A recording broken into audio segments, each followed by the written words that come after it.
الرحیم رب کائنات نے چار چیزوں کی قسمیں اٹھا کر ذکر فرمایا کہ انسان کو میں نے بڑی اچھی تخلیق اور اچھی پیدائش کے اندر اچھی تخلیق کے زمرے میں پیدا فرمایا۔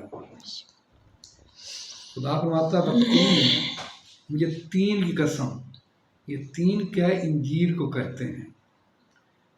خدا نے انجیل کی قسم اٹھائی، بس زیتون ہے، زیتون کی قسم اٹھائی، طور سینینا اور طور سینا کی بھی قسم اٹھائی۔ طور سینا وہ مقام ہے، وہ پہاڑ ہے جہاں پہ موسیٰ کلیم اللہ کی اللہ رب العزت سے کلام ہوتی تھی۔ وَهَذَا الْبَلَدِ الْأَمِينَ، اور رب فرماتا ہے اے محبوب، وہ عظیم شہر جس کی عظمت یہ ہے کہ وہ امانت والا امین شہر ہے۔ کیسا امین ہے؟ اے محبوب کملی والے، تیرے قدموں کی سعادت سے رب کائنات نے اس کو امین بنا دیا ہے۔ اے کملی والے، اس امین شہر کی بھی قسم ہے، لَقَدْ خَلَقْنَا الْإِنسَانَ فِي أَحْسَنِ تَقْوِيمٍ، ہم نے انسان کو بڑی اچھی پوزیشن میں، اچھی صورت میں پیدا فرمایا۔ ثُمَّ رَدَدْنَاهُ أَسْفَلَ سَافِلِينَ، پھر ہم نے ان کو تنزل کیا ان کی بد کرداری کی وجہ سے، ان کے ظلم کی وجہ سے، ان کی زیادتی کی وجہ سے، ان کے چہروں کو ہم نے مسخ کیا اچھی صورت کو حیوانوں کی صورت کے ساتھ۔ کل انعام بل ہم اضل، وہ جانور ہیں یا جانوروں سے بدترین ہیں جو انسانوں کے اوپر ظلم کرتے ہیں، زیادتی کرتے ہیں، قتل و غارت کرتے ہیں۔ فرماتا ثم رددناہ اسفل سافلین، پھر ان زیادتی کرنے والوں کو، ظلم کرنے والوں کو، قتل غارت کرنے والوں کو ہم نے اسفل سافلین کی طرف دھکیل دیا۔ الا الذین آمنوا وعملوا الصالحات فلہم اجر غیر ممنون، مگر وہ لوگ جنہوں نے کیا کیا؟ جو ایمان لائے اور نیک کام کیے۔ فلہم اجر غیر ممنون، جو نہ ظلم کرتے ہیں، نہ زیادتی کرتے ہیں، نہ قتل و غارت کرتے ہیں، لیکن اچھے اعمال کرتے ہیں، اچھے ایمان والے ہیں۔ تو جو اچھے ایمان والے ہوتے ہیں وہ قتل و غارت نہیں کرتے۔ قتل و غارت کرنا جو ہے انسان کو دائرہ ایمان سے نکال دیتا ہے۔ ایمان لانے والے، اچھے عمل کرنے والے، فلہم اجر غیر ممنون، ان کا تو ایسا اجر ہے جس اجر کا کوئی بدلہ پورا ہی نہیں ہو سکتا۔ اللہ اکبر۔ خدا فرماتا ہے جو نیک لوگ ہیں، ایمان والے ہیں، جب وہ ایمان کی بات کرتے ہیں، جب وہ عمل کرتے ہیں، نیک کام کرتے ہیں، ان کو میں اتنا اجر دیتا ہوں، ان کے اجر کو، اس نیکی کا بدلہ میں پورا ہی نہیں کر سکتا۔ یہ خدا فرما رہا ہے فما یکذبک بعد بالدین، اس کے بعد وہ کبھی بھی دین کو نہیں جھٹلاتے۔ الیس اللہ بأحکم الحاکمین، اے ظلم کرنے والوں، اے زیادتی کرنے والوں، تم یہ نہیں جانتے کہ اللہ تعالیٰ تمام حکم کرنے والوں کو بڑا حاکم ہے، تمام بادشاہیوں کا، تمام بادشاہوں کا، تمام حکمرانوں کا حکمران جو ہے رب کائنات ہے۔ حکمران دنیا کے سن لیں، قتل و غارت کرنے والے سن لیں، رب فرماتا ہے تمہارا حکمران میں ہوں، جو بھی قتل و غارت کرو گے میرے حضور حاضر ہوگے، اس دن بدلے پورے کر لیے جائیں گے۔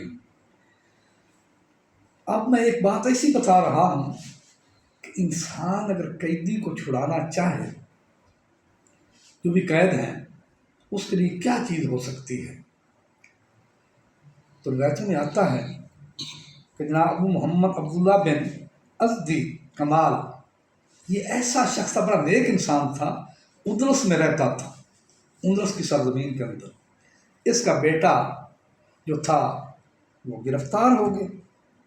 جب گرفتار ہو گیا تو کیا بنا ان لوگوں نے اس سے 300 دینار کا مطالبہ کیا کہ 300 دینار دے دو تو ہم تمہارے بیٹے کو تمہارے سپرد کر دیں گے، آزاد کر دیں گے، ورنہ اس کی اذیت ہے، موت ہے۔ ان کے پاس پیسے نہیں تھے۔ اب وہ چلے وہاں سے، اس کو ایک آدمی ملا جو اس کا واقف تھا، کہتا کہاں جا رہے ہو؟ کہتے ہم اس فریاد رس کے پاس جا رہا ہوں جو مشکل وقت میں غریبوں کی، بے کسوں کی، محتاجوں کی فریاد کو سننے والا ہے۔ میرا آقا مولا محمد مصطفیٰ احمد مجتبیٰ صلی اللہ علیہ وسلم کی ذات ہے۔ اس نے کہا کہ پھر التجا کرنے کے لیے کہاں جا رہے ہو؟ کہتا مدینے جا رہا ہوں۔ چنانچہ مدینہ منورہ میں پہنچا، وہاں جا کر آقا علیہ السلام کے روضے پہ حاضر دی، عرض کی یا رسول اللہ، اے میرے آقا، میں بڑا غریب ہوں، نادار ہوں، آقا میرے پاس کوئی پیسہ نہیں، میرے بیٹے کو ظالموں نے قید کر لیا ہے، آقا میری مدد فرمائیے۔ تو آپ نے فرمایا تیری مدد کو ہم نے سن لیا ہے، جاؤ واپس گھر چلے جاؤ۔ کہتے ہیں جب واپس گھر پہنچے تو بیٹا ان کے گھر میں موجود تھا۔ پوچھا کیسے رہا ہوئے؟ کہتا کہ ہم 1000 کے قریب آدمی تھے۔ اس رات کو اللہ تعالیٰ کے حضور کی طرف سے ایسا اشارہ ملا کہ ہم سب کو آزاد کر دیا۔ اگر ہم اپنے قیدیوں کی رہائی چاہتے ہیں، ان کی آزادی چاہتے ہیں، ایک ہی طریقہ کار ہے کہ اپنے آقا کے حضور التجا کریں، یا رسول اللہ انظر حالنا، یا حبیب اللہ اسمع قالنا، اننا فی بحر ہم مغرقون خذ یدی ساحلنا اشکالنا۔